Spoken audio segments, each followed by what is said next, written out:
আপনারা জানেন সামনে 15ই আগস্ট, সেই কালো রাত।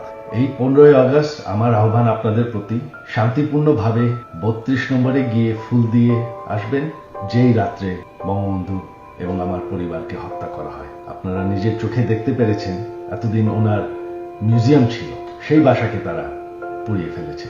প্রটেস্টার তো বলবো না, এই মব জাতির পিতার বাসাকে পুড়িয়ে ফেলায়, যেই বাসা 75-এর খুনিরাও ধ্বংস করার সাহস পায়নি। যে জাতির জনক, জাতির পিতা, সেই বাসা যেখানে বঙ্গবন্ধুকে হত্যা করা হয়, বঙ্গবন্ধু আমার পুরা পরিবারকে হত্যা করা হয়।